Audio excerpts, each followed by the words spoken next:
नमस्कार दोस्तों, स्वागत है आप सभी का career by official YouTube channel में। दोस्तों, जैसा कि आप सभी को पता है कि आपका कॉम्पिटिटिव एग्जाम जैसे यूपी पुलिस हो गया, यूपी एसआई हो गया, एसएससी जीडी हो गया, इन सभी का एग्जाम डेट आ गया है।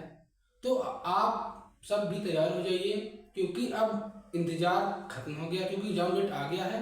अब हमारे मन में ये होता है कि हम किस प्रकार का क्वेश्चन तैयार करें। तो आज हम इस वाले वीडियो में बताएंगे कि जो आपका अनुपात है, आपके कॉम्पिटिटिव एग्जाम में अनुपात और समानुपात से किस प्रकार का क्वेश्चन आता है, किस प्रकार से कौन कौन से क्वेश्चन तैयार कर लें कि जिस दिन हम एग्जाम देने जाना तो आपका अनुपात और समानुपात से संबंधित एक भी क्वेश्चन ना छूटे। ठीक है, क्या हुआ, एक भी क्वेश्चन ना छूटे।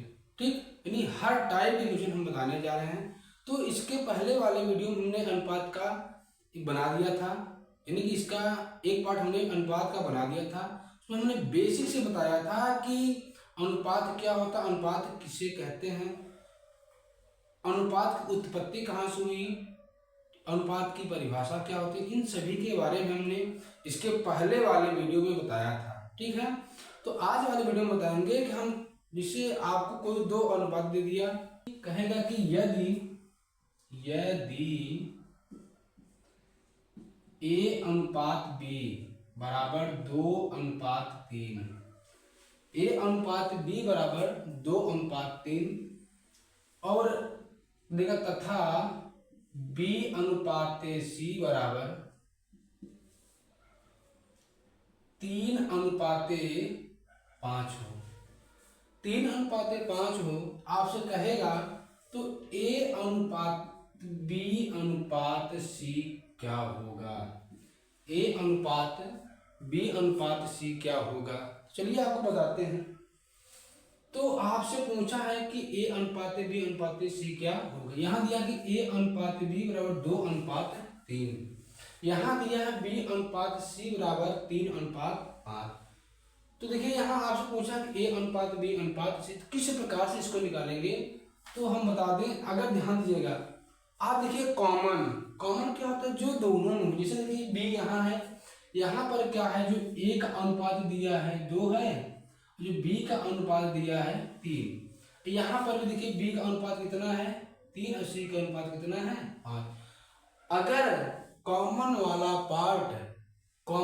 पार्ट बराबर हो, तो अगर हमसे पूछे कि ये तीनों का अनुपात पूछेगा, हम इसको सीधा डायरेक्ट क्या कर देंगे, ए का अनुपात कितना दिया है 2, अब बी का यहाँ भी 3 है, यहाँ भी 3 है, यहाँ जगह 3, और सी का यहाँ कितना दिया है, सी का अनुपात दिया है वो कितना दिया है 5। ये हो जाएगा 2:3:5।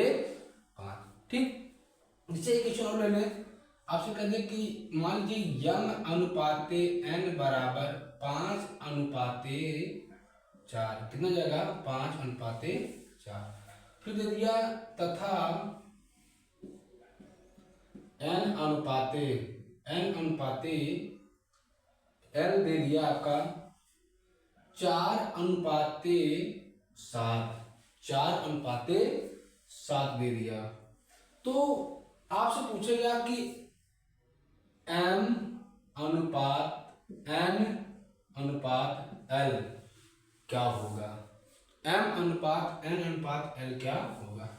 तो यहाँ पर देखिएगा, देखिए यहाँ m अनुपात n बराबर दिया है, ये है m अनुपात n बराबर 5:4, फिर n अनुपात l बराबर दिया है 4:7 दिया है।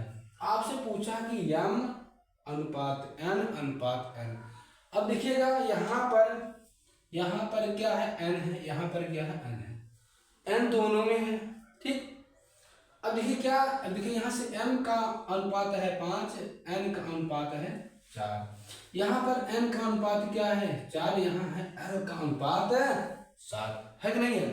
तो जब दोनों जगह कॉमन वाला पार्ट बराबर हो, समान हो, तो हम अगर तीनों का अनुपात पूछेगा, आपसे पूछेगा m अनुपात n अनुपात l क्या हो जाएगा, m का कितना है 5, n का कितना है 4 और l का अनुपात कितना है 7। तो हम सीधा कर देंगे। ठीक है, तो अगर चीज़ें समझ में आ रहा है तो एक बार कमेंट करिए कि जी सर हमको समझ में आ रहा है।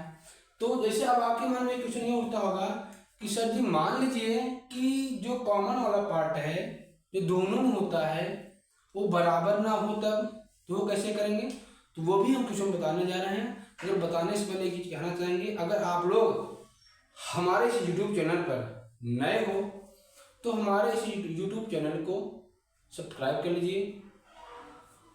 अगर वीडियो पसंद आ रहा हो तो इसको लाइक कर दीजिए, शेयर भी कर दीजिएगा, साथ ही साथ बेल आइकन का प्रेस भी दबा दीजिएगा ताकि जितने भी प्रकार का वीडियो बनाया जाए ना वो सभी वीडियो आप सभी को आसानी से मिल सके और आप सबकी तैयारी बेहतरीन तरीके से हो सके। ठीक है, देखिए ये तो हो गया जब कॉमन था।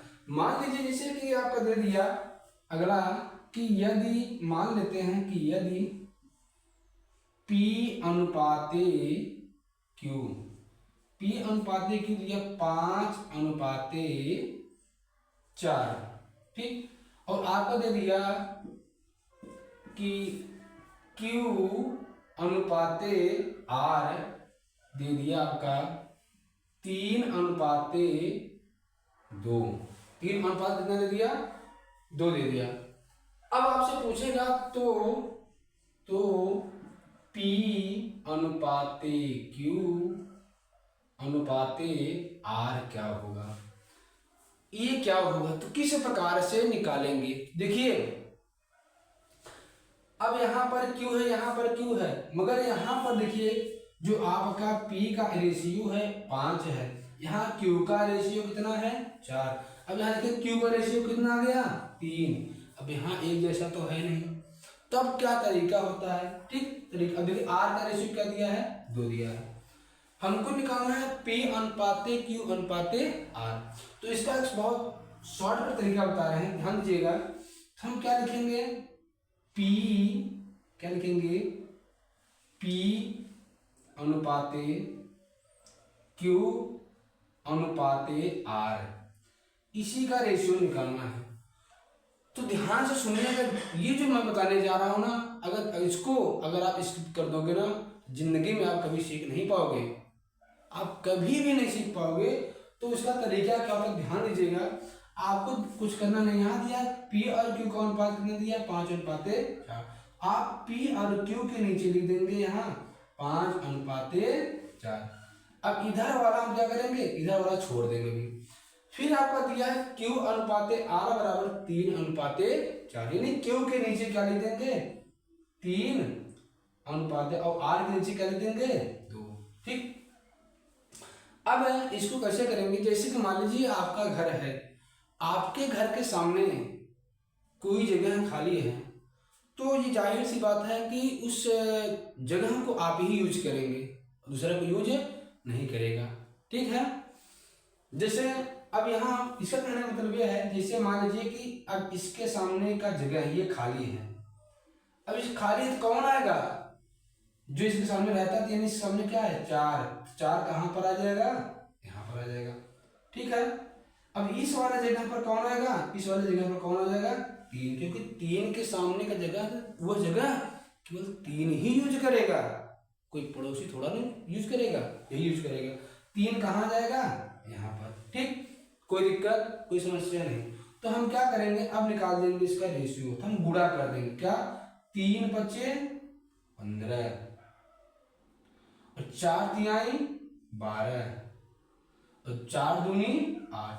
ये हो गया आपका P अनुपाते Q अनुपाते R, ठीक। तो समझ आया दोस्तों, अगर समझ आया तो इसको एक बार कमेंट जरूर करिएगा, ठीक। अगर कमेंट करेंगे ना तभी तो हम जान पाएंगे कि आप सबको चीजें समझ आ रहा है नहीं समझ आ रहा है। ऐसा अगर एक क्वेश्चन और ले लें, जैसे मान लीजिए कि हमने कहा कि यदि A अनुपाते B बराबर 4:9, फिर आपको दे दिया तथा B अनुपाते C बराबर 2:5, तो आपसे कहेगा तो क्या कहेगा, तो कहेगा A अनुपाते B अनुपाते C ज्ञात करिए। ठीक है, तो कैसे निकालेंगे? वही तरीका है, एकदम शानदार तरीका। क्या है? आपका दिया है A अनुपाते B, कितना दिया है? 4 अनुपाते 9। इसके नीचे लिख देंगे 4 अनुपाते 9। फिर आपका B अनुपात C दिया है, वह कितना दिया है? 2 अनुपात 5। तो यहाँ B के नीचे कितना लिख देंगे? 2। इसके नीचे कितना लिख देंगे? 5। अब वही तरीका कि भैया जिसके सामने का जो जमीन रहेगा वही यूज करेगा। ऐसे यहाँ पर क्या हो जाएगा? अब यहाँ ये जगह खाली है, इस जगह को यूज कौन करेगा? ये 9। तो 9 आकर यहाँ पर बैठ जाएगा। फिर इस वाले जगह कौन यूज करेगा? 2 आप आकर यहाँ पर बैठ जाएगा। अब कुछ करना नहीं, सीधा इनका गुणा कर देना। 4 दूनी 8, 9 दूनी 18 और 9 बचे 45। ये हो गया आपका क्या? जब हम 3 रेशियो निकालते हैं, यानी 2 रेशियो दिया है आपसे, इनका तीनों का अनुपात A B C का अनुपात पूछ लेगा, X Y Z का अनुपात पूछ लेगा। तो यही ये तरीका है जिसके द्वारा हम क्वेश्चन लगा सकते हैं। अब ये क्वेश्चन आपका जब से आयु से संबंधित आ गया, आपका संख्याओं से संबंधित आ गया, सिक्कों से संबंधित क्वेश्चन आ गया, जहां गुणा गुणी का क्वेश्चन दिया रहेगा, वहां पर ये तरीका बहुत ही कारगर साबित होगा। तो दोस्तों उम्मीद करते हैं ये क्वेश्चन आप सभी को अच्छी तरीके से समझ में आया होगा। अगर समझ में आया हो तो एक बार हम फिर से कहेंगे, देखिए हम आप सभी को फ्री ऑफ कॉस्ट पढ़ा रहे हैं, 1 भी रुपए नहीं ले रहे हैं। आप हमारे इस यूट्यूब चैनल को सब्सक्राइब कर लीजिए, साथ ही साथ इस वीडियो को उन दोस्तों के साथ शेयर करिएगा जो अभी जिनका मैथ बेसिक मैथ कमजोर है, वो सीखना चाहते हैं कि मैथ को किस प्रकार से लगाया जाए, क्या तरीका होता है। उन सभी के बारे में इसी यूट्यूब चैनल पर बेसिक मैथ का वीडियो बना दिया है, आप लोग जाकर उन सभी वीडियो को देख सकते हैं। ठीक, तो मिलते हैं अगले वाले वीडियो में, तब तक के लिए धन्यवाद, सत श्री अकाल, राधे राधे, जय हिंद।